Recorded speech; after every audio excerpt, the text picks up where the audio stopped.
महायुतीच्या जागा वाटपासंदर्भात सोमवारी किंवा मंगळवारी निर्णय होईल, आमदार संजय शिरसाट यांची माहिती। आघाडीत सर्वांच्या मनाप्रमाणे ठरत नाही, त्यामुळे प्रकाश आंबेडकरांनी हट्ट सोडावा, संजय राऊत यांचा प्रकाश आंबेडकरांना सल्ला। संजय राऊत यांनी प्रकाश आंबेडकरांना हट्ट करू नका असा इशारा देत त्यांचा अपमान केला।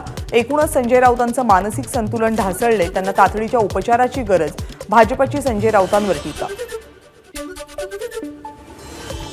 भाजपच्या प्रचारासंदर्भात निवडणूक आयोगात तक्रार करणार, मोदींची गॅरंटी म्हणजे फक्त एका व्यक्तीचा प्रचार, जनतेच्या पैशातून फक्त एकाच व्यक्तीचा प्रचार करणं योग्य नाही, पृथ्वीराज चव्हाण यांचं वक्तव्य। उद्धव ठाकरेंनी भाषणाबद्दल सहानुभूती व्यक्त केली पाहिजे, वैफल्य आल्यावर जसे शब्द निघतात तसे शब्द उद्धव ठाकरे आणि संजय राऊतांचे, सुधीर मुनगंटीवारांची टीका।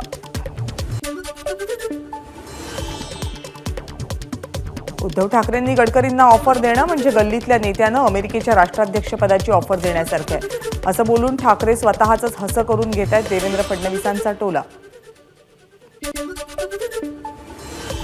भाजप शिवसेनेमध्ये प्रत्येकी 2.5 वर्ष मुख्यमंत्रीपदाची चर्चा झाली होती, पण शरद पवार यांनी 5 वर्षांसाठी मुख्यमंत्रीपद देण्याची ऑफर दिली, त्यामुळे सत्तेच्या लालसेपोटी ठाकरेंनी राष्ट्रवादी आणि काँग्रेससोबत घरोबा केला, संजय शिरसाट यांचा दावा।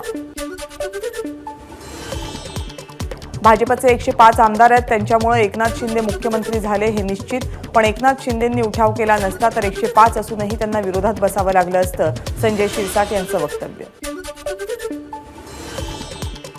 पीपल्स रिपब्लिकन पार्टीला 2 जागा मिळाव्यात अशी पक्षाची भूमिका, पीपल्स पक्षाचे कार्याध्यक्ष जगदीप कवाडे यांची माहिती, तर महायुतीनं आम्हाला गृहीत धरू नये, परिणाम भोगावे लागतील, कवाडेंचा इशारा।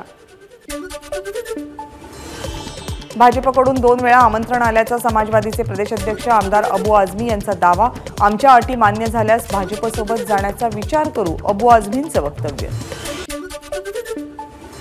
पुढच्या 24 तासांसाठी मुंबई आणि उपनगरातील हवामान कोरडं राहण्याची शक्यता, 4 दिवसात किमान आणि कमाल तापमानात 2 ते 3 अंशांनी वाढ होणार।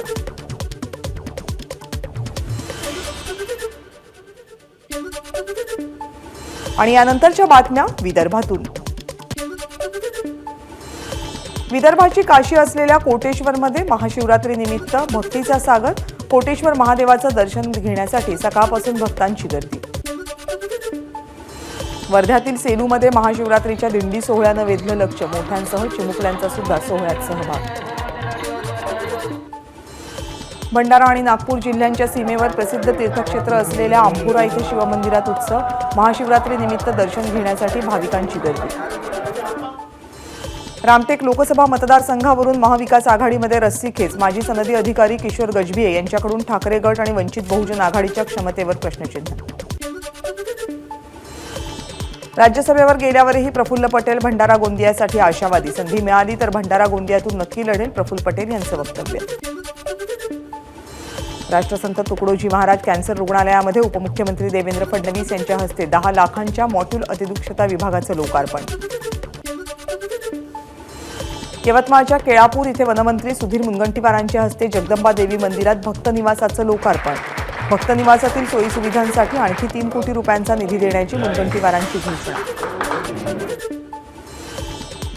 वाशिमच्या कारंजा शहरातील लक्ष्मीनगर परिसरामध्ये दुचाकी चालकाची दुकानदाराला मारहाण, दुकानदाराचा धक्का लागल्यानं रागाच्या भरात मारहाण केल्याची माहिती।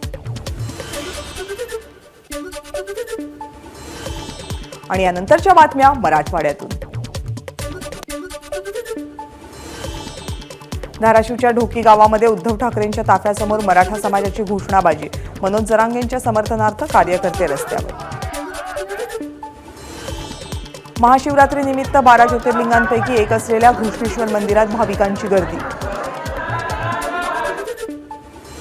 परभणीतील प्रसिद्ध पारदेश्वर महादेवाची रथातून शोभायात्रा, महाशिवरात्री निमित्त पारदेश्वर महादेव मंदिरात दर्शनासाठी गर्दी। महाशिवरात्री निमित्त बीडमधल्या परळीच्या वैद्यनाथ मंदिरात गर्दी, 2 दिवस वैद्यनाथ मंदिर 24 तास सुरू राहणार।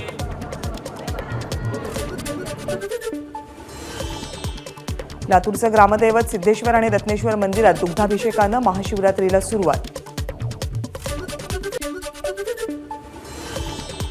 हिंगोलीतल्या औंढा नागनाथ मंदिरही भाविकांनी गजबजलं, मध्यरात्रीपासून मंदिरात भाविकांची मोठी गर्दी।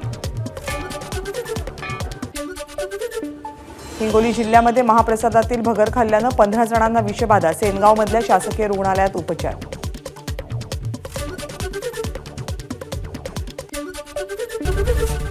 एबीपी माझा, उघडा डोळे बघा नीट.